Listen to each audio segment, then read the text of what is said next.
this or learn about all of this, everything from the Nelson Nash Institute to prosperity economics to all the other things that you've come to learn over the last, how long is it you've been at this?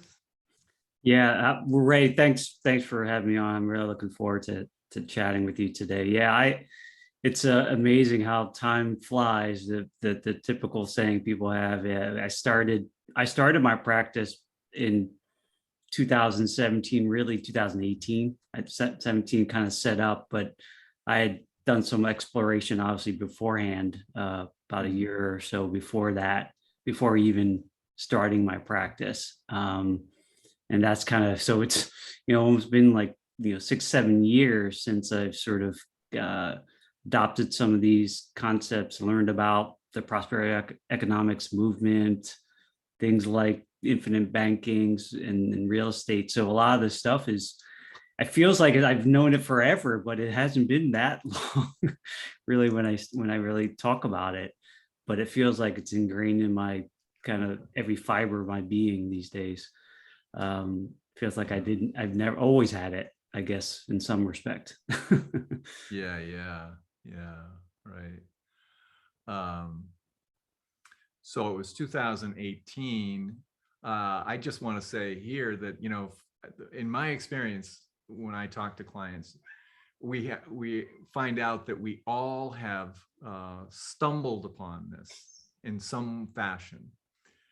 And can you talk a little bit about how it was that you found your way to this? Yeah, I think a lot of it, there were just like a lot of folks who probably stumbled across this back in, the 2008.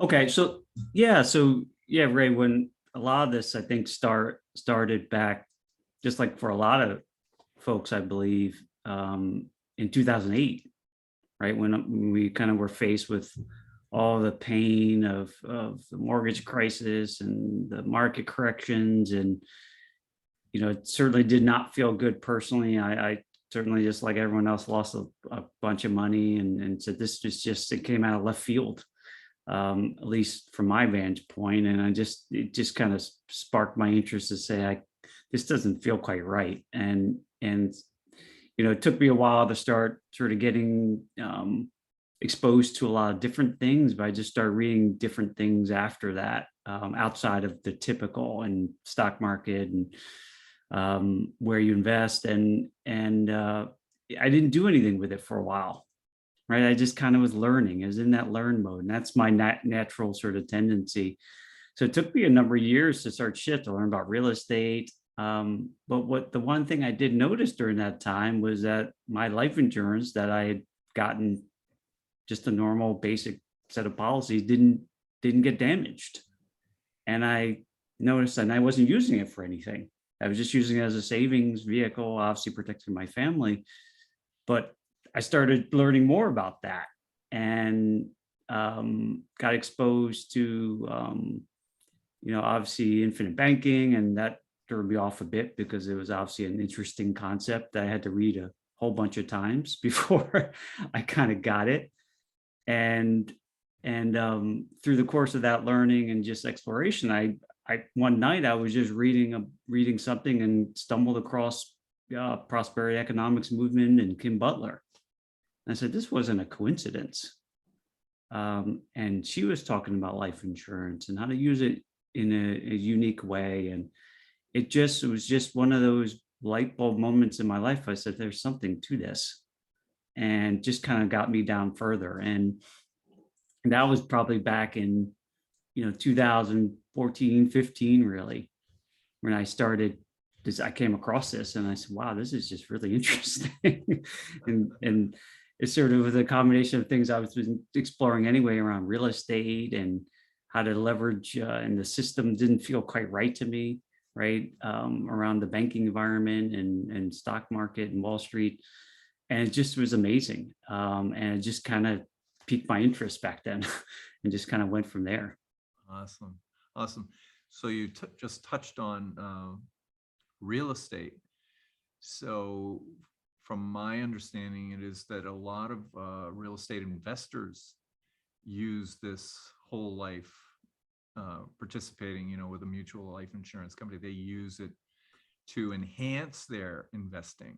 Has that been your experience as well? Yeah, that's what I've found personally, and from some of my clients who are also doing it. Yeah, I've, if I use the philosophy of what we, as you and I know, the best place for cash and the cash management system and process of infinite banking, that all the great things that come along with it, that having more control of the financing arm to be able to fund things like real estate offers a whole bunch of advantages to just the typical, put money in a bank and then hand it over. Mhm. So I think for people who kind of get the broader understanding of and want that control over that financing arm, it's a powerful combination if you understand it. And and especially if people are comfortable with leverage and controlling that, I think it's a great match from a obviously storage of wealth and having reserves, but tax advantages and obviously protecting assets, right? Which Mm. us in our properties, it's just to me a tremendous combination. Once you kind of can get it, I think there's still always when I talk to real estate investors, sometimes why would I store it there? I don't earn, doesn't earn enough. I'm the best real estate investor. That's where I should put all my money. But the reality is we still need reserves, right? Any smart real estate investor knows the importance of having reserves and storage and protections of their assets. So once they can get their heads around it a bit, I think they usually get more receptive to it. Yes. Yeah. Yeah. And that's just one industry, business owners as well, for key man, or for, protecting if there's partners, if there's multiple people that are owners, protecting each other, if anything was to happen that they didn't expect, like somebody Absolutely. became ill or got injured or any of that kind of stuff. That do you do you talk to folks about that as well? Yeah, yeah. I've started to more so these days because of the way my background, I grew up in corporate America. And so a lot of the initial folks I started working with as I started building my practice were people who were just like me, who had sort of worked jobs, right? Went down the traditional path of Mhm. get a job, go to school, get a job, all that sort of stuff. And so those are people I have initially started helping, but as I kind of grow my practice, I've kind of gravitated to business owners because it's just, I get fascinated by all business owners and the entrepreneurship road because I never grew up on that. Hmm. So I like to be around them to not only learn from them, but hopefully to like to your point, Ray, is help them find ways to create more control and freedom of their wealth and protect their families and their businesses, right? That are also huge assets for them, for a lot of folks who are Yeah. successful. That's their investment, and it should be for at least good chunks of their money, Mhm. right? It's the thing Yeah. they have most control and influence over. So how do we, like you said, protect them as much as we can and also give them some money to grow their businesses? It's a great combination. Yes. Yeah. So, in a previous conversation, you were talking to me about how you had started to do this part time, and what was it, 4 years? Yeah, yeah, for 4 years, and I started in 2018, Yeah. and yeah, when I first started off, I didn't know really what I was getting into. uh, Yeah, I have to say ditto on that. That when I got into it, I thought, well, I'm going to sell life insurance, and it's so much more. It's unbelievable how large this can grow to. That there's all kinds of things, and so one of the things I think that both you and I try to extend to our clients is that it's not just about life insurance. It's also about other things around your financial life. mm, And we might want to say that we are a holistic, or an agency that wants to help in all areas of your financial life to protect and grow at the same time. And so with that said, how do you approach that kind of thing? So it's the foundation of the, the asset, the life insurance policy. And then how does the conversation after somebody has become a client, how is it that you start to share this other information?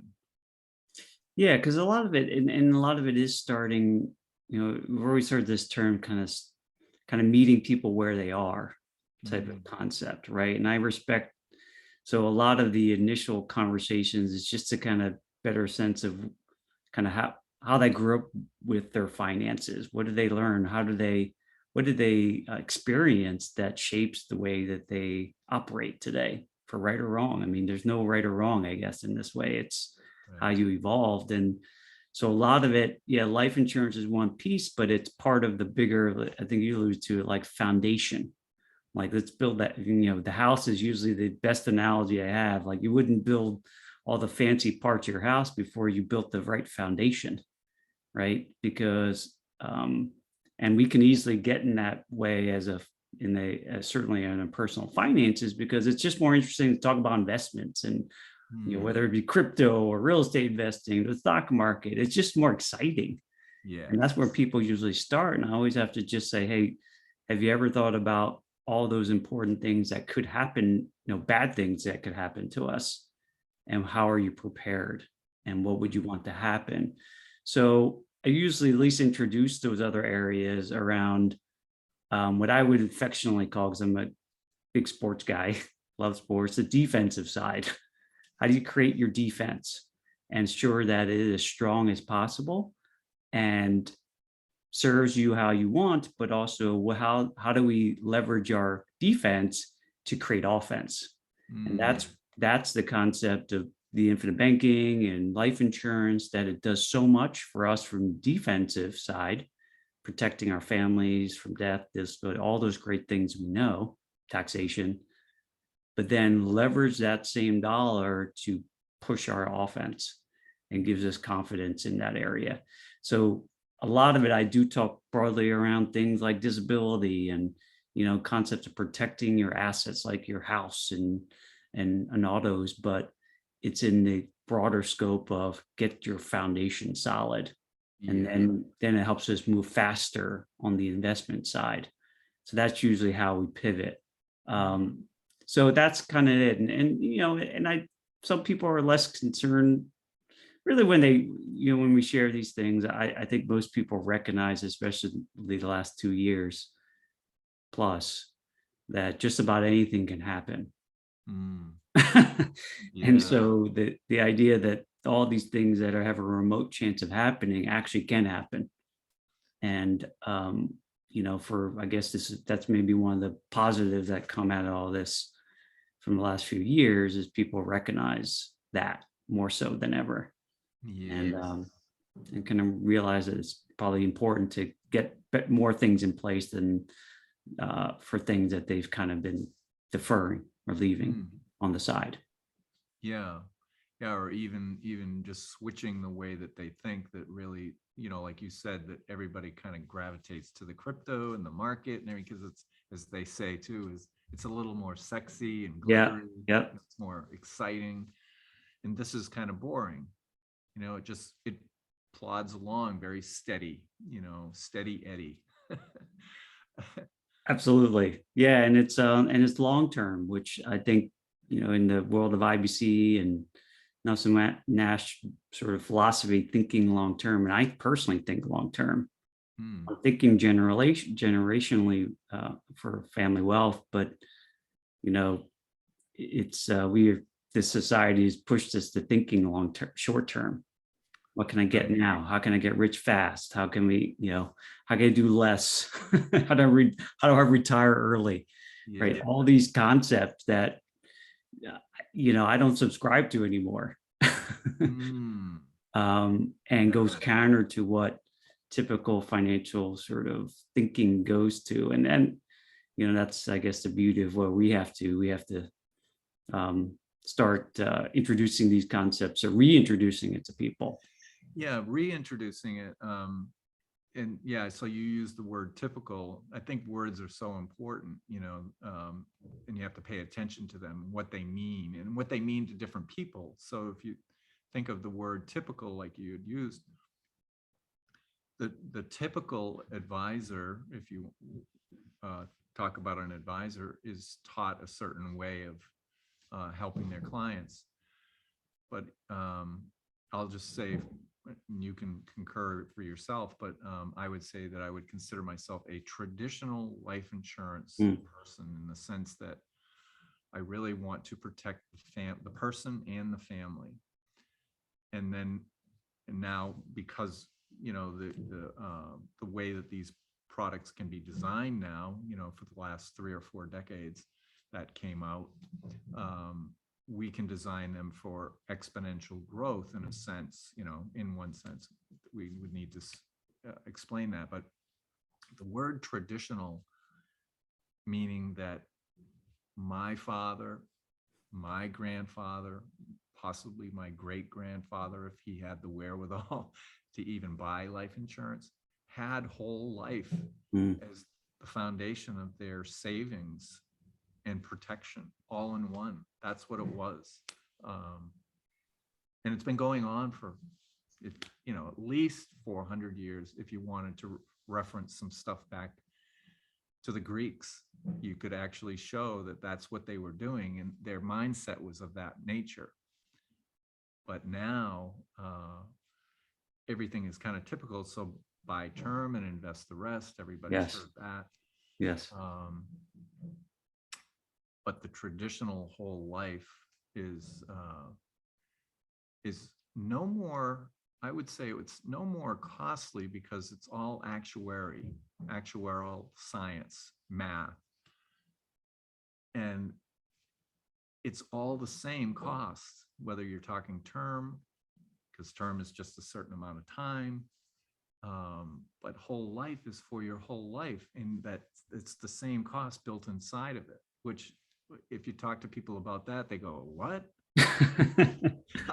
Explain that to me again. That the life insurance companies are probably the most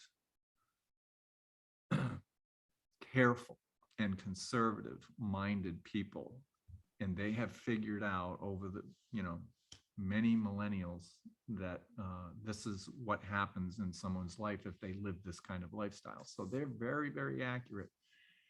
And you're basically passing the risk from your personal self to them.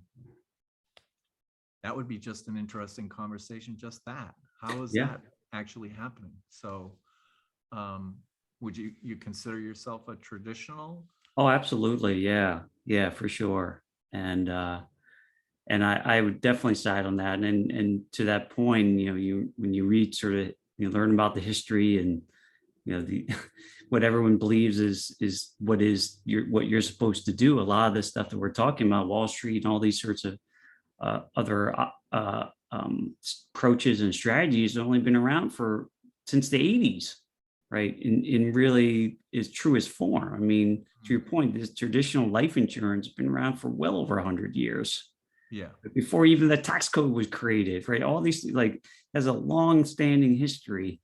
It's just the evolution, as you said, around buy term, invest the difference, the immersion of Wall Street and 401k. All that stuff is basically overshadowed the long-standing history of something that has been stable and was the bedrock of most families' lives and their saving, right? And so it is quite amazing, because obviously, if you take somebody who's a millennial who's never experienced a down market in their lives, or the Gen X Zs, right, they're going to about to potentially experience one.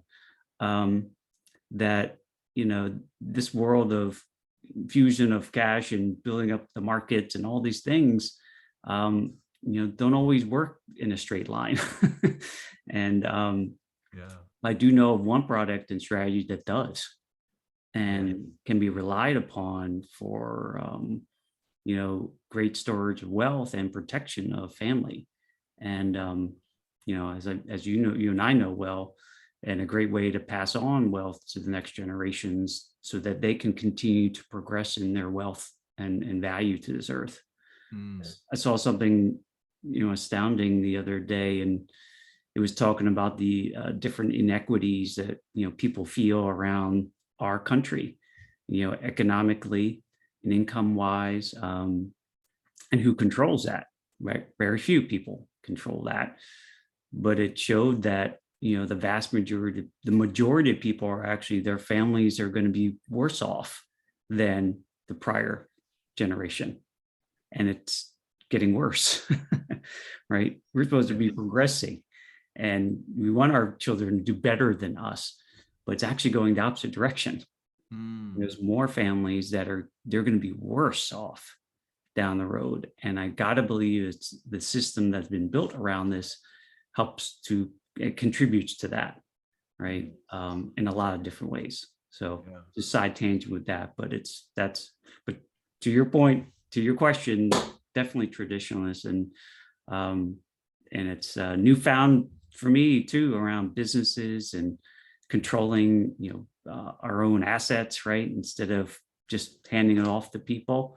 I think that's how people used to do it, right? They were entrepreneurial. And it's a really, really great spot to be in if you can get there. Yes. And as we've said, it's not a get there quickly thing. It's over time. Yeah. But things can't, when I say that, I don't want people to think that it's, 20, 30 years. It's much quicker than that, so if you had to think of one thing that your clients, like a light bulb goes off in their mind, is there anything that people, or is it all over the board? I still, one of my earliest clients I knew for quite some time,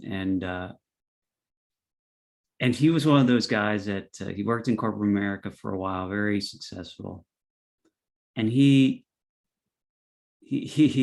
always had underneath his, like in his mindset, he knew something wasn't right about the financial industry and the banking environment. He just couldn't pinpoint it, right? He just always knew, but it was part of what was in the system, right? Is what he knew and he needed to be exposed to. And when I first shared with him just the basics, and this isn't rocket science by any stretch, right? The basics of how banks make money and how leverage is used and when he first learned that, and he, by basic math, and we loan our money to banks and banks lend it to somebody else, and they make the spreads between those, and they could do it over, a lot of different, multiples of that same dollar. Yeah. He was just like, oh my goodness. Yeah. Like, these guys are basically screwing me. Yeah. And he was just like, I've got to find a better way. And I think when we share basic concepts of that, of something that, our dollars are going into a banking system that we really most people don't even think twice about. All of our money goes there initially, outside of holding our money in taxes, right? That it's just an automatic thing, and they never think twice about it. Right. Is that really helping me or hurting me? And usually when people sort of wrap their heads around it, they're like, man, that's really not helping me. But I don't know a better way, right? And so then at least leads them down a path of willing to explore it. But that's usually one of the light bulbs, and certainly the concepts around taxation, how much that impacts most people's lives, the amount of taxation and how it comes in different states of their life, like whether state or federal or wherever, property tax, that it also impacts them in a way that they want to find alternatives that can shield their wealth so they can use it instead of handing it off to the government. So those are typically the two main things that I think people, they just don't know what to do. Yeah. Yeah, I would agree. And that's how they begin their search. Some of them just say, well, I got to figure this out like you did. Yeah. Um, so how, just before we wrap this up, I want to ask, what's the name of your agency or company? Yeah. And how would people get a hold of you? Yeah, thanks for that. The name of my firm is called Perennial Pride. And it was after quite a bit of soul searching. I used to be called another name, but I rebranded it to reflect kind of the values that we espouse in our firm around, having long-term thinking, perennial wealth that goes through generations. And, pride being sort of, I've always had this connection with lions and their strength and their strength to protect what's theirs and their territory, and that has sort of born sort of this new branding called Perennial Pride. So people who want that, they want to protect for their families, their wealth, and control it, and have the freedom to use it and perpetuate it. That's kind of what spawned the new name. Then you can go to my website, perennialpride.com. I'm on Facebook as well, and and soon enough I'll be starting my own podcast in the coming month or so to kind of share a little bit more about myself and kind of how we're trying to help people. All right, great. Are there any last thoughts or anything you'd like to say? Or yeah, I think at this stage, and as what I would encourage people to this is a time, especially coming off the heels of now we're getting onto a new normal of life, right? With COVID kind of passing. And I think people are out there trying to kind of, in a lot of ways, figure out what life is all about and how to get most fulfillment and enjoyment out of it. And what I would encourage people to think about too is our finances are important, but it's a tool to give us that freedom of our lives and fulfillment. And we just have to figure out what are some strategies and approaches that maximizes the use of that in our favor, so that we can actually do the things we actually want on this planet. And unfortunately, a lot of the advice we are shared broadly makes it very difficult for people to do that, and just requires open-mindedness to explore. So whether it's through Ray or myself or others in this world, just to open up your eyes, and then you can decide what's best for you. That's what I would leave people with. Yeah, wonderful. Well, thank you, Tom. Thank you very much for your time and sharing your thoughts and ideas and experiences. Thank you, Ray. It was great. And hopefully we'll get to do this soon. And I'll have you on the Perennial Pride podcast, if it's named that. All right. Wonderful. Have a great day, Tom. Thank you. Yeah. You too. Be well. Bye-bye.